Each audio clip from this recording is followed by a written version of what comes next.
اچھا، دوسری بات یہ بتائیں کہ سیرت کے حوالے سے کوئی پہلو آپ کو محسوس ہو رہا ہو کہ اس پہ بات کرنی ضروری ہے، جو ہم نے پڑھا ہے یا جس کے بارے میں آپ کا خیال ہو کہ ہمیں ضرور اس سے کچھ معلومات ملنی چاہیے، وہ کوئی ہے آپ کے ذہن میں؟ سر بس سیرت کے حوالے سے تو نہیں، ایک سوال تھا جو سمجھ میں نہیں آ رہا، پتہ نہیں وہ اوتھینٹک ہے بھی کہ نہیں۔ غزوہ کے بارے میں نے آپ سے پوچھا تھا، وہ آپ نے کلیئر کر دیا تھا، لیکن ہم غزوہ ہند کو غزوہ ہند کیوں کہیں گے یہ مجھے نہیں پتا۔ ہوں سر میرا سیرت سے متعلق تھا کہ جو حضور صلی اللہ علیہ وسلم کی جو باقی بیٹیاں ہیں ان کے بارے میں کافی کم ہمیں نالج ہے، تو اس بارے میں اگر کوئی کچھ مل جائے کہ ان کا کیسا وقت گزرا نبی صلی اللہ علیہ وسلم کے ساتھ تو بہت فائدہ ہوگا انشاءاللہ۔ صحیح۔ جزاکم اللہ خیر۔ پہلی بات تو یہ ہے کہ چونکہ نبی اکرم صلی اللہ علیہ وآلہ وسلم نے ہند کے جہاد کے حوالے سے جو ہے وہ ذکر فرمایا ہے، اور اس کو غزوہ اس مناسبت سے کہ جس چیز کے بارے میں نبی صلی اللہ علیہ وسلم خود ارشاد فرما دیتے ہیں اس کو اہمیت دینے کی ایک وجہ ہے۔ دوسری بات یہ ہے کہ چونکہ نبی اکرم صلی اللہ علیہ وآلہ وسلم کی زبان اقدسہ سے ایک بات نکلی ہے، تو اس کو اہمیت دینے کے لیے، اجاگر کرنے کے لیے لوگوں کے ہاں اس بات کا ذکر کر دینا، تاکہ اس بات کی جو ہے وہ وقت باقی رہے اور لوگ اس بات کو اہمیت دیں، تو اس مناسبت سے بھی ہے۔ کیونکہ ویسے تو جو ہے وہ بہت ساری ایسی دیکھیں، جب آپ دیکھتے ہیں نا یہود و نصارہ کو کہ وہ دجال کی آمد کے حوالے سے وہ بھی منتظر ہیں، اور اسی طرح دیگر بھی کئی ایسے لوگ ہیں جو کہ دجال کی آمد اور پھر اس کے ساتھ مل کر جو ہے وہ جنگ کرنے کے حوالے سے منتظر ہیں، تو اس سلسلے میں وہ ایک اس بات کو بہت اہمیت دیتے ہیں، اور ساتھ ہی یہ کہتے ہیں کہ یہ بڑی ایسی جنگ ہوگی جس میں ہم کامیاب ہوں گے، اور اس کو وہ عزت دیتے ہیں۔ تو اسی تسلسل کو سامنے رکھتے ہوئے تو جو مسلمانوں کا ایک جس کے بارے میں نبی صلی اللہ علیہ وآلہ وسلم نے بطور خاص بیان فرمایا ہے، تو وہ اس بنیاد پر جو ہے اس کو مقدس کرنے کے لیے، اس کی اہمیت کو اجاگر کرنے کے لیے اس سلسلے کو ذکر کیا جاتا ہے۔ ٹھیک ہے۔ دوسری بات یہ ہے کہ جو دیگر بنات نبوی ہیں ان کی سیرت کو باقاعدہ پڑھنا چاہیے، وہ کوئی معمولی چیز نہیں ہے۔ اس میں سیدہ زینب رضی اللہ تعالی عنہا کے حوالے سے ان کی جو وفا شیاری ہے اپنے خاوند کے ساتھ، یا نبی صلی اللہ علیہ وسلم کی اطاعت کے اندر جو ہے انہوں نے جو وقت گزارا ہے، تو اس سے ہمارے دورے جو ہمارا دور ہے اس میں بہت سارے سوالات کا جواب ملتا ہے کہ تابعداری کرنے میں خاوند کے ساتھ وفا کیسے کی جا سکتی ہے، اور والدین کے ساتھ حسن سلوکیہ کیسے کیا جانا چاہیے، تو اس میں بہت سارا سبق ہے۔ اس کے ساتھ ساتھ سیدنا عثمان رضی اللہ تعالی عنہ کی باقی دونوں ازواج ہیں، رقیہ پھر ام کلثوم رضی اللہ تعالی عنہ، تو یہ اس مناسبت سے اگر ہم سیرت عثمان اور ان کے ازواج کے بارے میں پڑھیں تو وہ بہت ہی مفید رہے گا، اور اس میں زیادہ بات یہ بھی سمجھنے کی کوشش کرنی چاہیے کہ وہ دونوں بلکہ تینوں ہی نبی صلی اللہ علیہ وآلہ وسلم کی زندگی میں وفات پا گئی تھی، تو اس لیے بہت زیادہ ان کے بارے میں اس انداز سے قلم نہیں اٹھایا گیا، کیونکہ جو صحابہ اور صحابیات نبی صلی اللہ علیہ وسلم کے بعد جنہوں نے سیرت جو ہے انہوں نے بیان کی ہے یا احکام وغیرہ ذکر کیے ہیں، ان کو زیادہ جو ہے وہ امت نے سراہا ہے۔ تو جو بنات نبی ہیں چونکہ نبی صلی اللہ علیہ وسلم کے دور میں ہی وفات پا گئی، تو نبی صلی اللہ علیہ وسلم نے خود ان پہ جو کلمات فرمائے ہیں وہ ہمارے سامنے آ جاتے ہیں، تو باقی پھر مزید ان کی تفصیلات جو ہیں وہ ہمارے سامنے نہیں آتی، لیکن ان کو بطور خاص ایک ٹاپک کے طور پر یا سبجیکٹ کے انداز سے اس کو پڑھنا ضرور چاہیے، کیونکہ اس میں بہت ساری چیزیں جو ہیں وہ ہمیں ملتی ہیں۔ ٹھیک ہے۔ جزاکم اللہ خیر استاد۔ اچھا، آج جی سر۔ جی آج جو ہے وہ ہم چند ایک چیزیں ایسی، چونکہ ہمارا لاسٹ ایک یہ ہے سبق ہے تو اس میں ہم کچھ ایسی چیزیں جاننے کی کوشش کریں گے جو نبی اکرم صلی اللہ علیہ وآلہ وسلم نے بطور خاص اپنے صحابہ کو فرمائی ہے، اور اس میں زیادہ وہی ہیں جو کہ مردوں کے حوالے سے ہیں، اور خواتین کے لیے الگ سی سیدہ عائشہ رضی اللہ تعالیٰ عنہ کے حوالے سے غالباً ہم نے کچھ ذکر پہلے کر دیا ہے، تو اس کا ذکر کرنا ضروری نہیں ہے کہ اس کا تکرار کیا جائے، لیکن بہرحال جو نبی صلی اللہ علیہ وسلم نے اپنی امت کو وصیت فرمائی ہے ان کو سمجھنا ہمارے لیے بہت زیادہ ضروری ہے، تاکہ ہم ان کو اپنا سکیں اور اس پر عمل پیرا ہو سکے۔ تو سب سے اہم ترین بات یہ ہے کہ اگر ہم ان تمام چیزوں کا احاطہ کرنا چاہیں کہ کون کون سی وصیتیں ہیں، تو اس سلسلے میں ہمیں نبی صلی اللہ علیہ وسلم کا جو حج ہے، حج سے لے کر آپ کی وفات تک کا وقت جو ہے اس کو پڑھنا چاہیے، یعنی ترتیب کے اعتبار سے سیرت کے انداز میں جو چیز حجۃ الوداع سے شروع ہوتی ہے، تو نبی صلی اللہ علیہ وسلم نے اس موقع پر تقریباً وہ ساری چیزیں ذکر کی ہیں جو کہ امت کے لیے انتہائی مفید ہیں۔ دوسری بات یہ ہے کہ جب سورہ نصر جو ہے وہ نازل ہوئی، اذا جاء نصر اللہ والفتح ورأيت الناس يدخلون في دين الله أفواجا فسبح بحمد ربك واستغفر إنه كان توابا۔ تو اگر کوئی شخص تفسیر کے اندر جا کر نبی صلی اللہ علیہ وآلہ وسلم کے بارے میں پڑھنا چاہتا ہے، تو جب یہ صورت نازل ہوئی ہے اور اس کے بعد کے جو حالات ہیں اور جو احکام الہیہ ہیں اور جن کی مواظبت اور پابندی کا شریعت نے حکم دیا ہے، ان کو سمجھ لینا چاہیے۔ تو یہ وہ احکام ہیں جن کے نبی صلی اللہ علیہ وسلم نے بطور خاص امت کو نصیحت فرمائی ہے۔ اسی طرح اگر ہم دیکھیں تو نبی صلی اللہ علیہ وآلہ وسلم نے کچھ خطبے ارشاد فرمائے ہیں اور کچھ انفرادی طور پر بھی باتیں کہی ہیں، تو وہ تمام چیزیں جن کا نبی صلی اللہ علیہ وآلہ وسلم نے آخری وقت میں جو ذکر فرمایا ہے، آخری ایام میں ذکر فرمایا ہے اور ان کی پابندی کا حکم دیا ہے، ان کو سمجھنا ہمارے لیے ضروری ہے۔ تو ہم بات شروع کرتے ہیں سب سے پہلے چند ایک صحابہ کو جو نبی صلی اللہ علیہ وسلم نے فرمایا، یا پھر چند خطبے جو ابتدا میں تھے وہ ان کا ذکر جو ہے۔ تو نبی اکرم صلی اللہ علیہ وآلہ وسلم نے سب سے پہلی بات تو یہ ہے کہ ہم نے خطبہ حجۃ الوداع کے موقع پر جو آپ نے فرمایا ہے وہ یہی ہے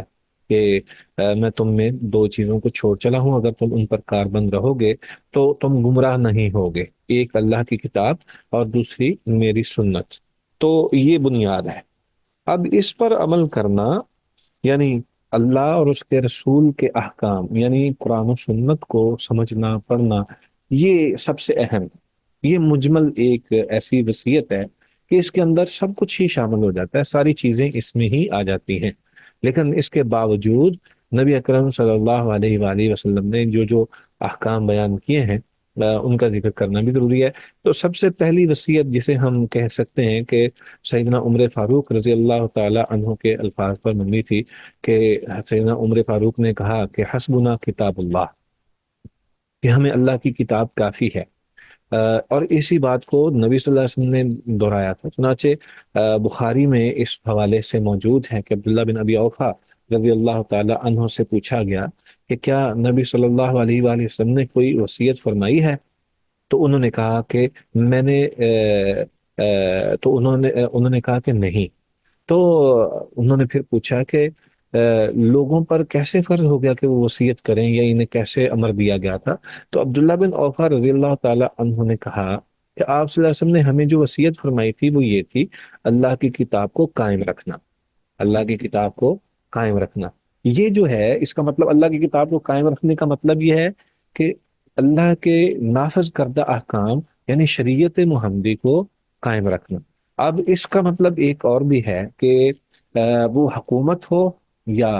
گھریلو زندگی ہو، معیشت ہو یا معاشرت ہو، ہر ایک اعتبار سے اللہ کی کتاب کو نافذ کرنا اور اس کے مطابق زندگی گزارنا یہ سب سے زیادہ ضروری ہے۔ ہمیں پتہ ہے کہ قرآن مجید میں ہر چیز موجود ہے، لیکن اگر ہم صرف ایک قرآن کو سمجھنے کی کوشش کریں، جیسا کہ اس روایت میں عبداللہ بن ابی اوفا رضی اللہ تعالیٰ عنہ نے جو بیان کیا ہے وہ ہمارے سامنے ہے، تو اس سے یہ بات سمجھ آتی ہے کہ قرآن تو تب تک ہماری سمجھ میں نہیں آتا جب تک ہم حدیث کو نہیں سمجھیں گے، اور تفاسیر کو نہیں پڑھیں گے جانیں گے، اور علم قواعد کو نہیں جانیں گے، علم لغات کو نہیں جانیں گے، علم بیان کو نہیں جانیں گے، اور اس طرح کے دیگر جتنے بھی اصول ہیں یا بنیادی علوم ہیں، جب تک ہم ان سے واقف نہیں ہوں گے جو کہ شرعی علوم ہیں، تو تب تک ہم قرآن کو نہیں سمجھ سکتے۔ شرعی علوم سے مراد قرآن کا علم ہے، حدیث کا علم ہے، اور ان کے اصول، اور پھر ان کے اندر موجود جو کچھ بھی اللہ تعالیٰ نے بیان کیا ان کے بارے میں۔ مثال کے طور پر اگر ہم وراثت کو سمجھیں قرآن کے تناظر میں، تو ہمیں لازمی بات ہے کہ اس میں ساری چیزیں سمجھنی پڑیں گی، اور بالخصوص اس میں ظاہر بات ہے کہ جو ریاضی وغیرہ ہے اس کے بارے میں کچھ نہ کچھ معلوم ہونا چاہیے۔ اسی طرح اگر ہم جب تک قرآن کو سیکھنے کے لیے جب تک ہم عربی لغت کو نہیں سمجھیں گے، ہمیں کیسے پتہ چلے گا کہ یہ اس کا کیا مطلب، مفہوم کیا ہے اور مقصد کیا ہے؟ تو گویا کہ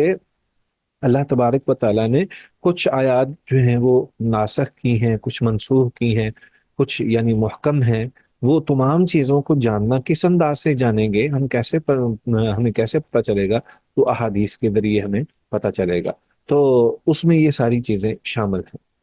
تو نبی اکرم صلی اللہ علیہ وآلہ وسلم نے بطور خاص جب حجۃ الوداع میں دو چیزوں کا ذکر کیا ہے، تو اس سے یہ بھی ثابت ہوتا ہے کہ سنت بھی اس کے ساتھ شامل ہے۔ اسی طرح نبی صلی اللہ علیہ وآلہ وسلم نے سیدنا عبداللہ بن عباس رضی اللہ تعالی عنہ کو 3 نصیحتیں یعنی وصیتیں فرمائی ہیں۔ سب سے پہلی آپ صلی اللہ علیہ وسلم نے فرمایا کہ مشرکین کو جزیرہ عرب سے نکال دو۔ آپ صلی اللہ علیہ وسلم نے فرمایا کہ مشرکوں کو جزیرہ عرب سے نکال دو، مطلب یہ کہ اب یہ جو عرب ہے، جزیرہ عرب ہے، اس میں صرف مسلمان ہی بس سکتے ہیں، اور چونکہ یہاں پہ حرمین موجود ہیں، اور یہ خاص بطور خاص اللہ تبارک و تعالیٰ نے مسلمانوں کے لیے یہ جو ہے وہ رکھے ہیں، تو اس مناسبت سے اس علاقے میں مشرکوں کا آنا یہ جائز نہیں ہے۔ دوسری جو وصیت فرمائی ہے عبداللہ بن عباس رضی اللہ تعالی عنہ کو، وہ یہ ہے کہ جب وفد آئیں تو ان کی اوبت کرنا، ان کی قدر کرنا، ان کا خیال رکھنا جس طرح میں خیال رکھتا ہوں۔ گویا کہ مہمان کی مہمان نوازی کرنا ضروری ہے۔ تو تیسری چیز جو ہے وہ راوی کہتے ہیں کہ میں بھول گیا ہوں۔ البتہ اس تیسری چیز کے بارے میں مختلف علماء نے جو ہے وہ اپنے اپنے انداز سے بات کی ہے۔ کسی نے کہا کہ نبی صلی اللہ علیہ وسلم کی تیسری جو وصیت تھی وہ یہ تھی کہ جیش اسامہ کو روانہ کرنا۔ کسی نے کہا کہ نبی صلی اللہ علیہ وسلم نے فرمایا تھا کہ میری قبر کو بت کدہ نہ بنانا، اور کسی نے یہ کہا کہ غلاموں کے ساتھ حسن سلوک کرنا، کسی نے کہا کہ نمازوں کا اہتمام کرنا۔ گویا کہ نبی اکرم صلی اللہ علیہ وآلہ وسلم مختلف جو نصیحتیں فرمائی تھی، امت نے ان کا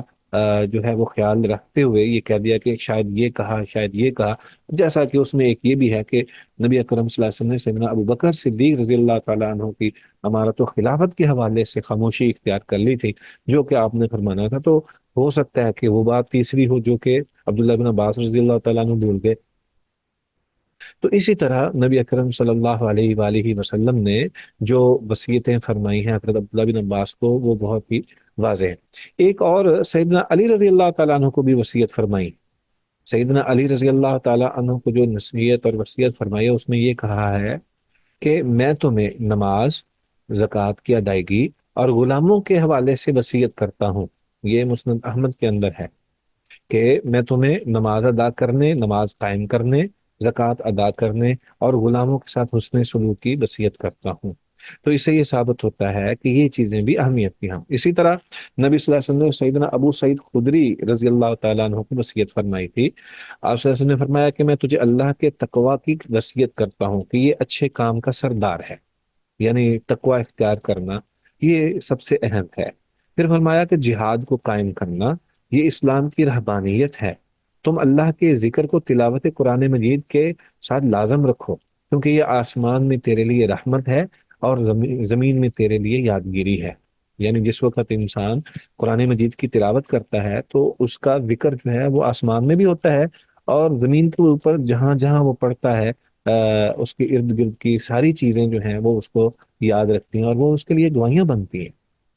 اسی طرح نبی اکرم صلی اللہ علیہ وآلہ وسلم نے سیدنا ابو ذر رضی اللہ تعالی عنہ کو وصیت فرمائی۔ آپ صلی اللہ علیہ وسلم نے فرمایا میں تجھے وصیت کرتا ہوں کہ ظاہر ہو یا باطن اللہ کے تقوی کو لازم رکھنا۔ جیسا کہ سیدنا ابو سعید خدری کو فرمایا، ویسے ہی سیدنا ابو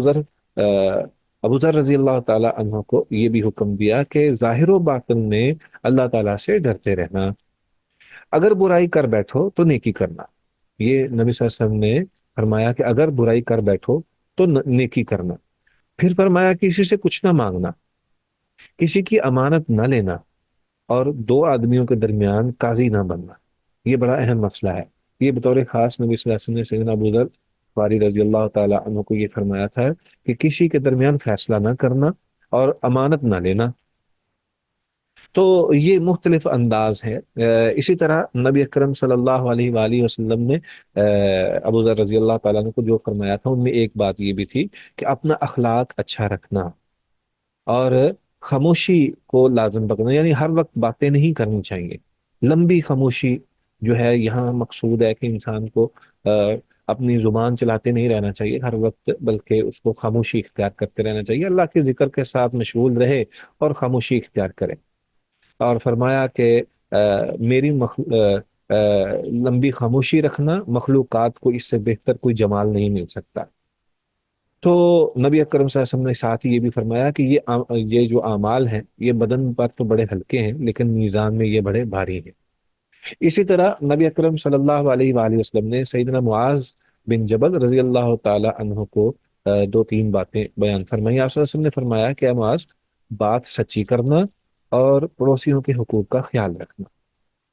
تو یہ بڑا ضروری ہے کہ ہمیشہ سچائی کو اختیار کرنا اور پڑوسیوں کے حقوق کا خیال رکھنا، یہ بھی بڑا ضروری ہے۔ اسی طرح نبی اکرم صلی اللہ علیہ وآلہ وسلم نے سیدنا ابو ہریرہ رضی اللہ تعالی عنہ کو ارشاد فرمایا،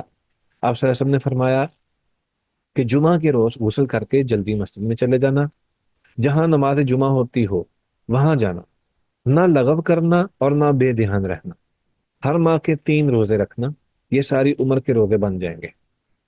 پہلے نمبر پر جمعے کے روز غسل کرنا اور مسجد میں جا کے جمعہ پڑھنا۔ دوسری بات، لغو کام اور لغو بات نہیں کرنی۔ تیسری بات کہ بے توجہ رہنا، یا جس طرح انسان بے دھیانی میں کام کرتا ہے اور اس کو کسی کام کی توجہ ہی نہیں ہوتی، یہ نہیں کام کرنا، بلکہ ہر وقت مستعد اور متوجہ رہنا۔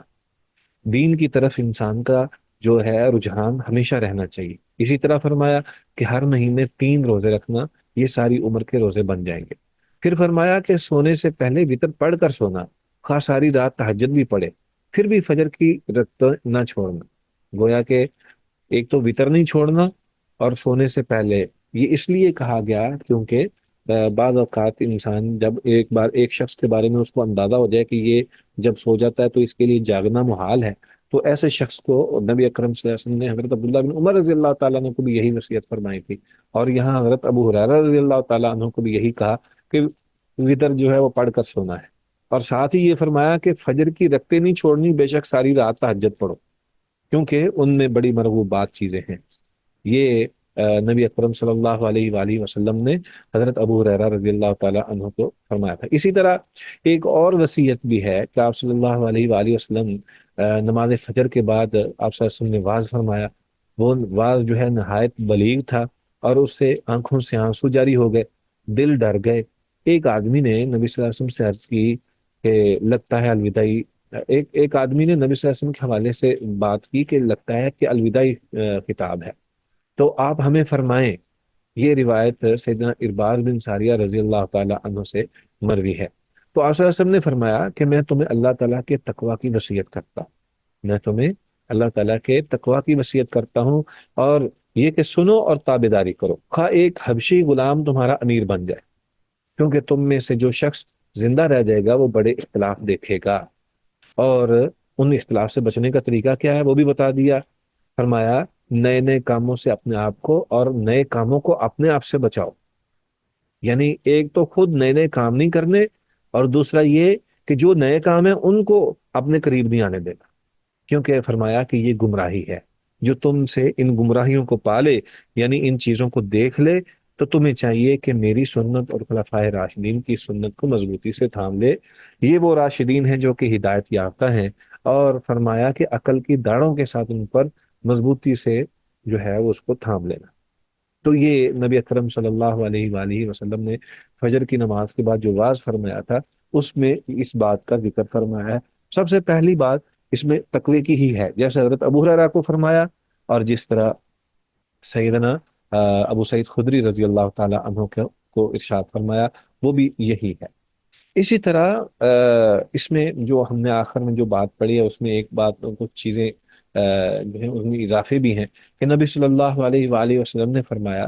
کہ میں تمہیں سفید شفاف دین پر چھوڑ رہا ہوں،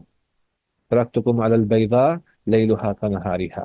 میں تمہیں سفید شفاف دین پر چھوڑ رہا ہوں، اس میں کبھی رات کے اندھیروں سے پالا نہیں پڑے گا، میرے بعد اس راہ سے ٹیڑھا وہی جائے گا جو کہ تباہ ہونے والا ہے، تم پر لازم ہے کہ میری اس سنت پر عمل کرو جو تمہیں معلوم ہے۔ یعنی سنت پر عمل کرنا، خلفائے راشدین کی سنت پر عمل کرنا یہ لازم ہے۔ فرمایا کیونکہ مومن تو ایک اونٹ کی طرح ہے جس کے نتنوں میں جو ہے وہ زمار ہو، جس طرح کھینچا جائے وہ کھینچ جاتا ہے۔ یعنی مومن جو ہے اس کے لیے کتاب و سنت ہی ایسی چیز ہے کہ جس کے ذریعے وہ راہ راست پر رہ سکتا ہے۔ اگر کتاب و سنت نہ ہو تو وہ مومن جو ہے وہ راہ راست پر رہ ہی نہیں سکتا۔ اسی طرح نبی اکرم صلی اللہ علیہ وآلہ وسلم نے سیدنا نبی صلی اللہ علیہ وسلم نے انصار کے بارے میں بھی وصیت فرمائی تھی، اور وہ جو وصیت تھی اس میں نبی اکرم صلی اللہ علیہ وآلہ وسلم نے مختلف انداز سے انصار کی حوصلہ افزائی بھی فرمائی ہے اور انہیں رہنمائی بھی دی ہے۔ سیدنا انس رضی اللہ تعالیٰ عنہ کہتے ہیں کہ ابو بکر رضی اللہ تعالیٰ عنہ اور عباس بن عبد المطلب رضی اللہ تعالیٰ عنہ یہ دونوں انصار کے ایک مجلس کے پاس سے گزرے تو دیکھا کہ وہ رو رہے ہیں، تو پوچھا کہ تم کیوں رو رہے ہو؟ کہنے لگے کہ ہمیں نبی اکرم صلی اللہ علیہ وآلہ وسلم کے ساتھ بیٹھنے کی جو یادیں ہیں وہ تازہ ہو رہی ہیں کہ ہم نبی صلی اللہ علیہ وآلہ وسلم کے پاس بیٹھتے تھے، ان کے پاس حاضر ہوتے تھے، اور نبی اکرم صلی اللہ علیہ وآلہ وسلم کے ساتھ ہماری یادیں جو ہیں وہ تازہ ہو رہی ہیں، ہم ان کو یاد کر کے رو رہے ہیں۔ اور اس میں پھر انہوں نے آگے کچھ وضاحت کی، کہنے لگے کہ ایک دن ہم بیٹھے ہوئے تھے،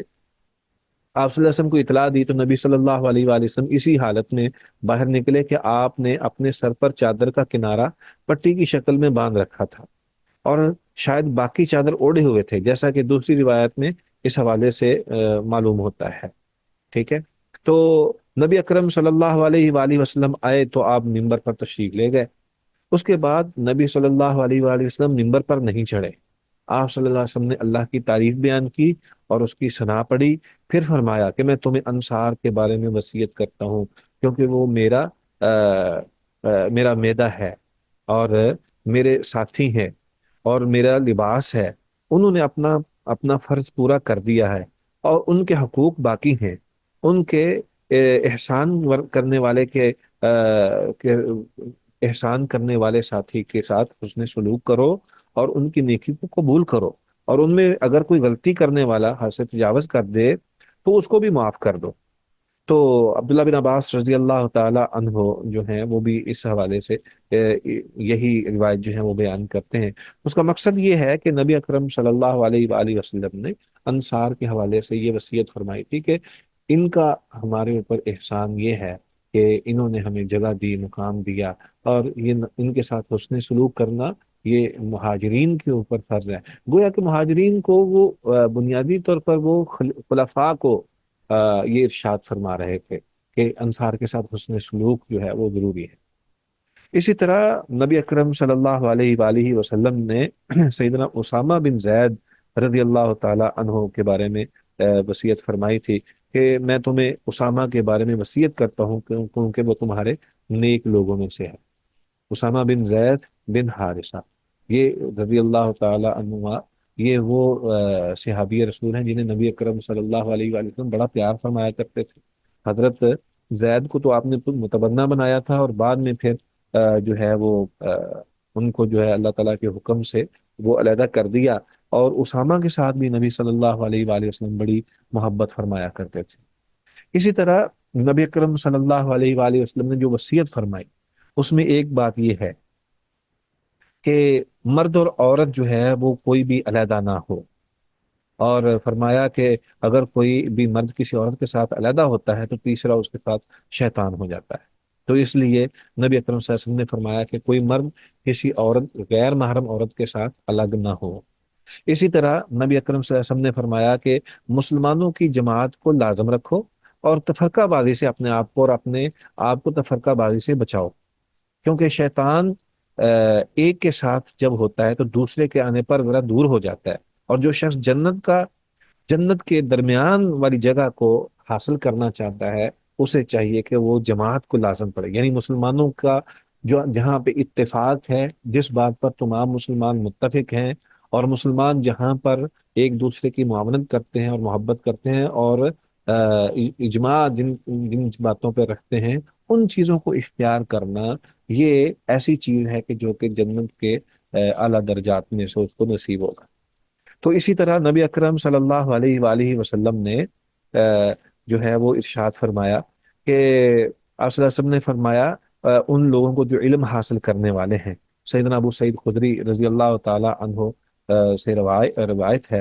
وہ کہتے ہیں کہ رسول اللہ صلی اللہ علیہ وسلم کی وصیت کے مطابق تو میں خوش آمدید کہتا ہوں۔ نبی اکرم صلی اللہ علیہ وسلم نے فرمایا تھا کہ لوگ تمہارے تابع دار اور تابع فرمان ہیں، تمہارے پیچھے آئیں گے، کچھ لوگ ایسے ہوں گے جو کہ تمہارے پاس زمین کے کناروں سے آئیں گے تاکہ دین میں تفقہ سمجھ حاصل کر سکیں، جب کہ وہ تمہارے پاس آئیں تو ان سے اچھا سلوک کرنا۔ اور ایک روایت میں ہے کہ نبی صلی اللہ علیہ وسلم نے فرمایا مشرق سے لوگ علم سیکھنے آئیں گے۔ تو بہرحال یہ روایت جو ہے وہ ضعیف بیان کی جاتی ہے۔ تو مقصد یہی ہے کہ جو لوگ دور سے آنے والے ہیں، علم کے حصول کے لیے مدینہ پہنچے یا صحابہ کے پاس پہنچے یا علم کے حصول کے لیے لوگوں کے پاس پہنچے، ان کے ساتھ حسن سلوک کرنا یہ شرعی حکم ہے، یہ نبی صلی اللہ علیہ وآلہ وسلم کا فرمان ہے اور اس پر عمل کرنا چاہیے۔ اسی طرح اس سے یہ بھی ثابت ہوتا ہے کہ طلاب علم کے ساتھ حسن سلوک کرنا اور ان کے ساتھ خیر خواہی کرنا برتنا یہ بھی سنت ہے اور نبی صلی اللہ علیہ وسلم کا حکم ہے۔ آپ بھی انہی زمروں میں آتے ہیں کہ جو کہ طلاب علم ہیں۔ اللہ تبارک و تعالیٰ قبول و منظور فرمائے۔ اچھا جی، کچھ ایسی چیزیں ہیں کہ جو نبی اکرم صلی اللہ علیہ وآلہ وسلم کے حکم احکام ہیں، جن کو اخذ کرنا، جن پر لازمی طور پر پابندی کرنا یہ بہت ہی ضروری ہے۔ یہ کچھ ایمانی چیزیں ہیں اور کچھ اعمال ہیں اور کچھ اخلاق و کردار ہیں، تو ان کو سمجھنا چاہیے اور ان پر عمل پیرا ہونا چاہیے۔ یہ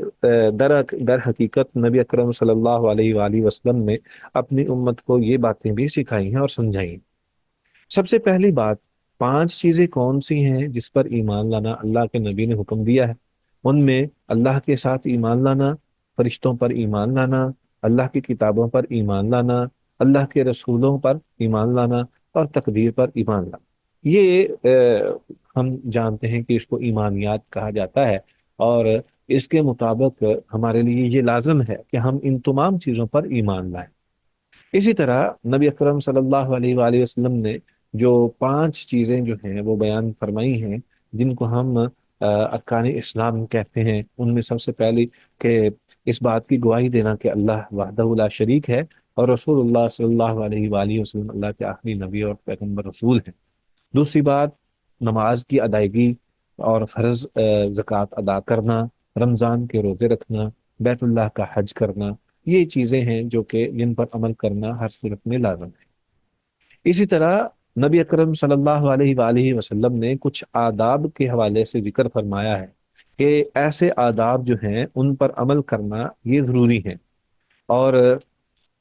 فرمایا نبی اکرم صلی اللہ علیہ وآلہ وسلم نے کہ آسودگی پر اللہ کا شکر بجا لانا یہ بھی آداب میں سے ہے۔ ایک انسان کو اللہ تعالیٰ کوئی آسودگی دیتا ہے، کوئی سہولت دیتا ہے، کوئی نعمت سے نوازتا ہے، تو اس کو چاہیے کہ وہ شکر بجا لائے، اور یہ اللہ کا حکم احکام ہے کہ اللہ کا شکر ادا کرنا یہ ضروری ہے، قرآنی حکم بھی ہے اور نبوی طریقہ اور سلیقہ بھی ہے۔ اور جو یہ کام نہیں کرتے وہ یہود تھے یا دیگر قومیں تھیں، اور اس بنا پر تباہ و برباد ہوں گی، کیوں وہ شرک بھی کرتی تھی اور ساتھ میں اللہ تعالیٰ کی نعمت کا اور اس کے احسان کا ذکر نہیں کرتی، شکریہ ادا نہیں کرتی تھی۔ وہ قومیں اس بنیاد پر تباہ ہوں۔ تو سب سے پہلی چیز یہی ہے کہ اللہ کا شکر ادا کرنا، اور اس کے ساتھ دوسری بات مصیبت پر صبر کرنا۔ یہ جزا فضا جو ہے یہ مسلمان کے شایان نہیں ہے۔ مسلمان کو جب تکلیف پہنچتی ہے تو وہ اس پر صبر سے کام لیتا ہے، اور اللہ کے حضور پیش ہو کر اپنے لیے التجا کرتا ہے، دعا کرتا ہے۔ یہ بھی عبادت ہے، صبر کرنا بھی عبادت ہے۔ ہر ایک بات پر جو ہے وہ تانا زنی کرنا، یا بے صبری کی باتیں کرنا، یا زبان سے ہائے وائے کرنا، اور اس طرح کے انداز اختیار کرنا جس سے انسان جو ہے وہ مصیبت زدہ لگ رہا ہے، اور ہر موقع پر جب بھی کسی سے بات کرو تو وہ ناشکری کے کلمات ہی کہے کہ ہاں میں تو یہ ہوں، میں ویسا ہوں، میں ایسا ہوں، میرے ساتھ یہ ہو گیا، ویسا ہو گیا۔ اور یہ باتیں جو ہیں کسی مسلمان کے شایان شان نہیں ہے۔ اور ایک روایت میں تو اس بارے میں یہ بھی ہے کہ اگر کوئی شخص درجات کی بلندی میں وہ فائق نہیں ہوتا تو اللہ تعالیٰ اس کو کوئی حزن و ملال عطا کر دیتے ہیں۔ جس پر وہ صبر کرتا ہے تو اللہ تعالیٰ اس کو وہ درجہ عطا کر دیتے ہیں جس کا وہ حقدار ہوتا ہے۔ تو انسان کو جب صبر کرنا پڑے تو وہ صبر کرے، تو اس پر اللہ تعالیٰ بہت زیادہ اجر عطا فرماتے ہیں۔ انما یوفی الصابرون اجرہم بغیر حساب۔ تو یہ بڑا ضروری ہے، صبر کرنا ضروری ہے۔ اس کے بعد نبی اکرم صلی اللہ علیہ وآلہ وسلم نے یہ اس بات کا حکم دیا ہے کہ جہاد کے اندر صدق دل سے جہاد کرنا یہ ضروری ہے۔ جہاد صدق دل سے مراد یہی ہے کہ جہاد کا جو اصل ماٹو ہے وہ یہی ہے کہ اللہ تعالیٰ کے دین کے لیے انسان جہاد کرے، نہ تو مال غنیمت کے لیے جہاد کرے، نہ اپنی واہ واہ اور جان بازی دکھانے کے لیے اور لوگوں کے سامنے اپنے آپ کو بڑا بہادر ثابت کرنے کے لیے یہ کام کرے، اور نہ ہی جو ہے وہ اس طرح کے اعمال کرے جس سے فخر و غرور اور تکبر اور انسان کے اندر جو ایک دکھلاوے کی بات آتی ہے وہ آ جائے۔ نہیں، ایسا نہیں ہونا چاہیے۔ جب بھی جہاد کیا جائے تو خالص اللہ تعالیٰ کی رضا کے لیے کرے، اور اللہ تبارک و تعالیٰ کے حکم کی تعمیر میں نبوی سنت کے مطابق کرے۔ اسی طرح نبی اکرم صلی اللہ علیہ وآلہ وسلم نے جو ہمیں نصیحت فرمائی ہے ان میں ایک بات یہ بھی ہے کہ تقدیر کی تلخی ہو یا جیسی کیسی بھی ہو اس پہ راضی رہنا چاہیے۔ تقدیر میں انسان کے لیے بعض اوقات مثال کے طور پر ایک ایسا جوڑا بن جاتا ہے جس میں ایک جو ہے دوسرے کو پسند نہیں کر رہا، تو اس کو اللہ تعالیٰ کی رضا پہ راضی رہنا چاہیے۔ جیسے انسان کے ساتھ کوئی ایسی انہونی ہو جاتی ہے تو ایسا واقعہ رونما ہوتا ہے کہ انسان کے وہم و گمان میں بھی نہیں ہوتا کہ اس کے ساتھ یہ بھی ہو سکتا تھا، لیکن چونکہ تقدیر میں لکھا ہے تو پھر اللہ تعالیٰ کے اس حکم اور اس کے فیصلے کے سامنے انسان کو راضی رہنا چاہیے کہ جس حال میں اللہ نے رکھا ہے شاید یہی میرے لیے بہتر ہے، اس کی حکمتیں تو وہی جانتا ہے۔ تو انسان کے لیے یہ ضروری ہے کہ وہ صبر کے ساتھ اور اللہ تبارک و تعالیٰ کی جو تقدیر ہے اس کے اوپر انسان جو ہے وہ راضی رہے ہمیشہ۔ اسی طرح ایک بات جو ہے وہ یہ ہے کہ اگر دشمنوں کو مصیبت پہنچے یا ان کو موت آئے تو اس پہ خوش ہونے کی ضرورت نہیں ہے۔ جاہلیت میں بھی یہی تھا کہ ضروری نہیں ہوتا تھا کہ اگر کوئی مرتا ہے، دشمن مرتا ہے، تو اس پر جو ہے وہ شادیانے بجائے جائیں اور اس پر خوشی کا اظہار کیا جائے، کیونکہ یہ تو ایک اللہ تعالیٰ کی قضاء و قدر ہے۔ جب کوئی دشمن بھی مرتا ہے تو ظاہر بات ہے کہ پھر دوستوں نے بھی اس دنیا سے رخصت ہونا ہے، تو مومن جو ہے وہ کبھی بھی کسی کی مصیبت پر خوش نہیں ہوتا، وہ کسی کی مصیبت پر خوش نہیں ہوتا، کیونکہ اگر کوئی کافر مرتا بھی ہے نا تو مومن کو اس بارے میں یہ بھی تکلیف ہوتی ہے کہ دیکھیں اللہ تعالیٰ کے بندگی میں وہ فوت نہیں ہوا بلکہ کافر ہی مر گیا، تو کفر کی حالت میں ہی وہ اس دنیا سے چلا گیا، اس کو اللہ تعالیٰ نے اس بات کی توفیق نہیں بخشی، وہ اس لائق نہیں ہوا کہ وہ اللہ تعالیٰ کی وحدانیت کا اعلان کرتا اور اس کے مطابق نبی صلی اللہ علیہ وسلم کی زندگی کے مطابق اور آپ کے حکم احکام پر ایمان لاتا اور وہ مسلمان ہو کے مرتا۔ تو انسان کو اس انداز سے سوچنا چاہیے۔ تو اسی طرح نبی اکرم صلی اللہ علیہ وآلہ وسلم نے 5 کاموں کی مزید نصیحت فرمائی ہے کہ جن میں یہ 5 باتیں جمع ہو جائیں وہ بہت ہی ضروری ہیں، وہ ایسی خصلتیں ہیں کہ جن کا اہتمام کرنا ضروری ہے۔ فرمایا کہ جو کھانا نہ ہو اس کو جمع نہ کرو۔ ایسے ہی خام خواہ انسان اپنے لیے جو ہوس اور لالچ ہے، انسان کا طمع اور اس کے اندر جو ایک بہت زیادہ رغبت ہوتی ہے حالانکہ اس کی ضرورت ہے ہی نہیں، تو ایسی چیز کا جمع کرنا یہ ضروری نہیں ہے، اور ایسا کام ہرگز ہرگز نہیں کرنا چاہیے کہ جو کھانا ہی نہیں ہے اس کو جمع کیوں کیا جائے۔ پرندوں کی طرح، جیسے پرندے بھی اپنے لیے کھانا جمع نہیں کرتے، ہاں انسان کو یہ پتا ہوتا ہے کہ میری سال بھر کی یہ گندم وغیرہ ہے، یہ اس طرح کی یہ چیزیں جو اس کو احساس ہوتا ہے کہ یہ میرے لیے ضروری ہیں، تو وہ ان کو تو رکھ لے، لیکن وافر احتمال کے طور پر، احتیاط کے طور پر، اور اپنی ضرورت سے زیادہ چیزوں کو اپنے لیے رکھ لینا، تو یہ بات درست نہیں، کیونکہ دوسرے لوگوں کے لیے بھی رکاوٹ نہیں بننی چاہیے، ان کو بھی آسانی کے ساتھ یہ ساری نعمتیں میسر ہونی چاہیے۔ دوسری بات اس حوالے سے جو نبی صلی اللہ علیہ وسلم نے فرمایا وہ یہ ہے کہ جہاں رہنا نہ ہو وہاں مکان نہ بناؤ۔ جہاں آپ نے رہنا ہی نہیں ہے وہاں مکان کیوں بنانا ہے؟ کیونکہ دنیا کا جو سفر ہے، یہ جو زندگی ہے، یہ صرف اور صرف انسان کی اس طرح ہے جیسے مسافر ہوتا ہے، تو اس کے لیے بہت زیادہ تکلفات کے ساتھ مکان بنانا اور پھر اس پر اترانا اور پھر لوگوں کو دکھانا اور اس طرح کا۔ ہاں البتہ جو معروف طریقے سے جو چیزیں ہیں رہائش کے لیے وہ ضروری ہیں، تو ان کو اختیار کیا جانا چاہیے اور اس کو مکان کو ضرور بنا لینا چاہیے۔ نبی صلی اللہ علیہ وآلہ وسلم نے اپنی تمام ازواج کے لیے الگ الگ حجرے جو ہیں وہ بنائے ہوئے تھے، کمرے بنائے ہوئے تھے، لیکن اس کا مقصد یہ نہیں ہے کہ جہاں آپ نے رہنا ہی نہیں ہے آپ خواہ مخواہ جو ہے وہ زمین جو ہے اس کو استعمال کریں، تو وہ وہاں پہ پھر کوئی رہائش والا ہی نہ ہو، تو یہ بات درست نہیں ہے۔ اسی طرح نبی اکرم صلی اللہ علیہ وآلہ وسلم نے فرمایا کہ جس جگہ سے کل تم نے نقل مکانی کر جانی وہاں دوسرے کی دوسرے کے حوالے سے رشک نہ کرو، کیونکہ اب اگر آپ نے کہیں رہنا ہی نہیں ہے تو وہ دوسرا اگر وہاں پہ موجود ہے تو آپ اس کو دیکھ کر جو ہے وہ اپنے لیے کچھ سوچنا شروع کر دیں، یہ بات درست نہیں ہے۔ اسی طرح نبی اکرم صلی اللہ علیہ وسلم نے فرمایا کہ اللہ تعالیٰ سے ڈر جاؤ جس کی طرف تمہیں اکٹھے کیا جانا ہے اور اس کے سامنے آنا ہے، اور اسی طرح فرمایا اس چیز میں رغبت کرو جہاں کہ تم پہنچنے والے ہو اور اس میں ہمیشہ رہو گے، یعنی آخرت کے حوالے سے تمہیں بہت زیادہ ضروری ہے کہ اس کی تیاری کی جائے، جیسے اللہ تعالیٰ کا فرمان ہے یا ایھا الذین آمنوا اتقوا اللہ ولتنظر نفس ما قدمت لغد واتقوا اللہ، کہ اللہ سے ڈر جاؤ اور دیکھو کہ ولتنظر نفس، کہ تمہارے نفس نے ما قدمت لغد، کل کے لیے کیا آگے بھیجا ہے، واتقوا اللہ، اللہ سے ڈر جانا چاہیے۔ جی ہمارا وقت بھی مکمل ختم ہونے والا ہے، اور یہ حدیث علقمہ بن حارث کی حدیث ہے جو اپنی قوم کی طرف سے وفد کے لے کر آئے تھے نبی اکرم صلی اللہ علیہ وسلم کی خدمت میں حاضر ہونے کے لیے، تو وہاں پہ نبی صلی اللہ علیہ وسلم نے ان کو جو فرمایا تھا وہ یہ تھا۔ جی فرمائیے۔ ہم بات کرتے ہیں ایک انشاءاللہ اتنی دیر تک جو ہے وہ سوال بھی آ جائے گا۔ نبی صلی اللہ علیہ وآلہ وسلم نے سیدہ فاطمہ رضی اللہ تعالیٰ عنہا کو بھی وصیت فرمائی تھی۔ آپ کو اگر وہ یاد ہو کہ نبی صلی اللہ علیہ وسلم نے سیدہ فاطمہ جو ہیں وہ آخری وقت میں نبی صلی اللہ علیہ وسلم کی خدمت میں حاضر ہوئیں، نبی صلی اللہ علیہ وسلم نے ان کو بلایا تو آپ صلی اللہ علیہ وآلہ وسلم نے انہیں مرحبا کہا، خوش آمدید کہا اور اپنے دائیں جانب بٹھایا، اور پھر راز کی بات ان کے کان میں کہیں تو وہ رونے لگیں۔ تو نبی صلی اللہ علیہ وآلہ وسلم نے جب دیکھا کہ یہ تو رونے لگ گئی ہیں، تو پھر نبی صلی اللہ علیہ وسلم نے ایک بات فرمائی تو وہ ہنسنے لگی۔ تو یہ معروف واقعہ ہم سب جانتے ہیں۔ تو سیدہ عائشہ رضی اللہ تعالیٰ عنہا کہتے ہیں کہ میں نے پوچھا تو انہوں نے مجھے نہیں بتایا، بعد میں نے پھر ان کو یہ کہا کہ میں تجھے اپنی ماں ہونے کا واسطہ دیتی ہوں اور کہتی ہوں کہ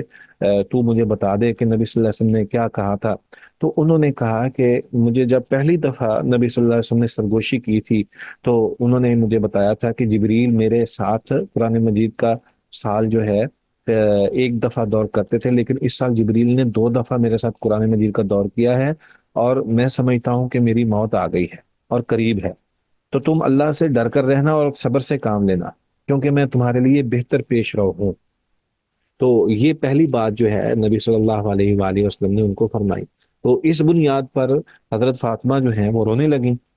تو پھر اس کے بعد نبی صلی اللہ علیہ وسلم نے جب دیکھا کہ یہ تو زیادہ رونے لگی ہیں، تو پھر انہوں نے نبی صلی اللہ علیہ وآلہ وسلم نے ان کے ساتھ دوبارہ سرگوشی کی اور فرمایا کہ کیا تو راضی نہیں ہے کہ جنت میں تو مومن عورتوں کی سردار ہوگی؟ یعنی اس امت کی عورتوں کی سردار ہوگی۔ تو سیدہ فاطمہ رضی اللہ تعالیٰ عنہ کہتی ہیں کہ اس کے بعد میں پھر ہنسنے لگی۔ تو یہ روایت بڑی معروف ہے، اور اس میں اس بات کا ذکر موجود ہے کہ نبی اکرم صلی اللہ علیہ وآلہ وسلم نے اپنی بیٹی کو صبر کرنے کا حکم دیا ہے۔ تو یہ ایک حقیقت ہے۔ جی ایمن عبداللہ، آپ کا سوال کیا تھا؟ چلے آگے، نبی صلی اللہ علیہ وآلہ وسلم نے سیدہ عائشہ رضی اللہ تعالیٰ عنہا کو جو وصیت فرمائی تھی اس کا ذکر تو ہم کر چکے ہیں، لیکن ہم دوبارہ اس کو جو ہے وہ تھوڑا سا اس میں ایک اور انداز ہے جو کہ نبی صلی اللہ علیہ وآلہ وسلم نے اپنی زوجہ مکرمہ کو بیان کیا تھا۔ نبی صلی اللہ علیہ وسلم نے فرمایا کہ اے عائشہ، جب تو میرے ساتھ روز قیامت ملنا چاہتی ہے تو دنیا کا اتنا ہی سامان لینا جو کہ کسی مسافر کا توشہ راہ ہوتا ہے۔ غنی اور مالدار لوگوں کی مجلس میں نہ بیٹھنا، جب تک پیوند نہ لگاؤ کپڑے کو پرانا نہ سمجھنا۔ نبی اکرم صلی اللہ علیہ وآلہ وسلم اپنی بیوی کو فرما رہے ہیں کہ روز قیامت اگر تو مجھ سے ملنا چاہتی ہے تو دنیا کا اتنا ہی سامان لینا جو کہ کسی مسافر کا سامان ہوتا ہے، اور مالدار لوگوں کی مجلس میں بیٹھنے سے اجتناب کرنا، اور اگر کپڑے جو ہیں جب تک وہ پیوند میں نہ آ جائیں تب تک ان کو پرانا نہ سمجھنا۔ تو یہ نبی صلی اللہ علیہ وسلم نے اپنی بیوی کو فرمایا، اور ساتھ میں یہ بھی فرمایا کہ اے عائشہ، کیا تم پسند نہیں کرتی کہ تیرا شغل پیٹ کے علاوہ کسی اور کام میں ہو؟ ایک دن میں 2 وقت کا کھانا اسراف ہے، اور اللہ تعالیٰ اسراف کرنے والوں کو پسند نہیں فرماتا۔ تو یہ سیدہ عائشہ رضی اللہ تعالی عنہا کو نبی اکرم صلی اللہ علیہ وآلہ وسلم نے نصیحت فرمائی تھی۔ اسی طرح نبی اکرم صلی اللہ علیہ وآلہ وسلم نے دیگر ازواج مطہرات کو بھی تقوی اختیار کرنے اور دین پر عمل کرنے کا حکم دیا تھا۔ جی اسی طرح نبی اکرم صلی اللہ علیہ وآلہ وسلم نے سیدہ عائشہ رضی اللہ تعالی عنہا کو اس بات کا حکم دیا کہ جزا فضا کرنا چھوڑ دو، اور جب مرنے والوں کو تم پاؤ تو ان کے سامنے لا الہ الا اللہ کہنا یہ ضروری ہے۔ ان کو لا الہ الا اللہ جو ہے وہ سمجھاؤ، لقینوا موتاکم اور لا الہ الا اللہ۔ نبی اکرم صلی اللہ علیہ وسلم نے فرمایا کہ اپنے مردوں کو، یعنی جو قریب المرگ لوگ ہیں، ان کو لا الہ الا اللہ کی نصیحت فرمانا۔ اور اسی طرح نبی اکرم صلی اللہ علیہ وآلہ وسلم نے سیدہ عائشہ رضی اللہ تعالی عنہا کو یہ فرمایا کہ کوئی نبی جو بھی فوت ہوتا ہے وہ اس وقت تک فوت نہیں ہوتا جب تک کہ اس کو جو ہے وہ جنت کے اندر اس کا مقام یا اس کا گھر دکھایا نہیں جاتا۔ جب وہ اپنا مقام دیکھ لیتا ہے پھر اس کو اختیار دیا جاتا ہے۔ تو نبی اکرم سیدہ عائشہ کہتی ہیں کہ نبی اکرم صلی اللہ علیہ وسلم جب بیمار ہوئے اور ان کی جان کا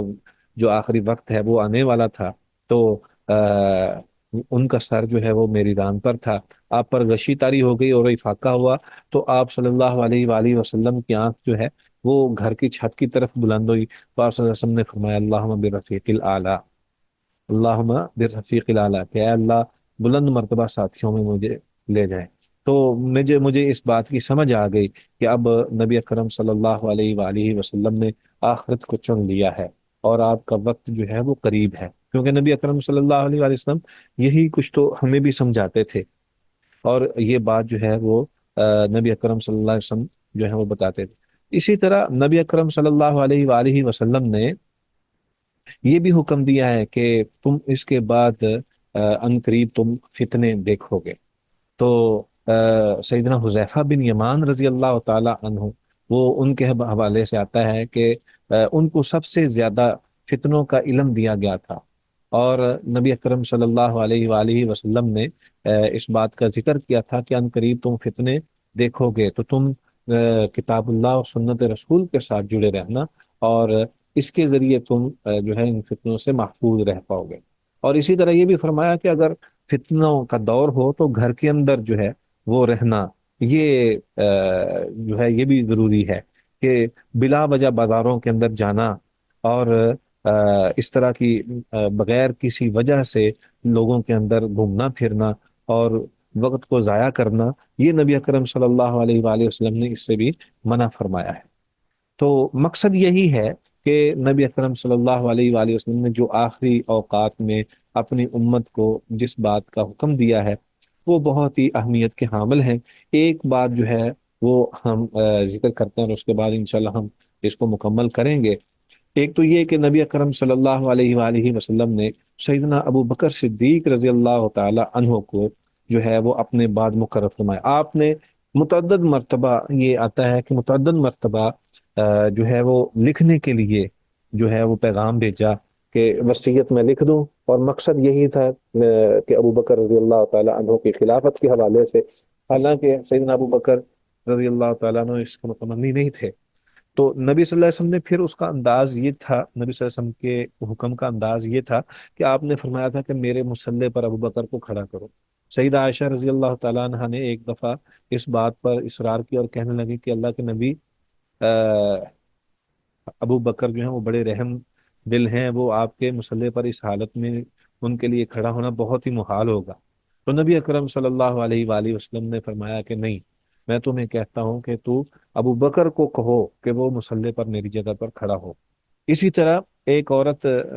جس کے بارے میں کہا جاتا ہے کہ وہ انصاریہ عورت تھی، تو نبی اکرم صلی اللہ علیہ وآلہ وسلم نے کے پاس حاضر ہوئی تو آپ صلی اللہ علیہ وسلم نے کہا کہ ٹھیک ہے، تو ابھی چلی جا، بعد میں دوبارہ آنا۔ تو نبی وہ کہنے لگی کہ اللہ کے نبی، اگر میں دوبارہ آؤں اور آپ سے ملاقات ہی نہ ہو سکے تو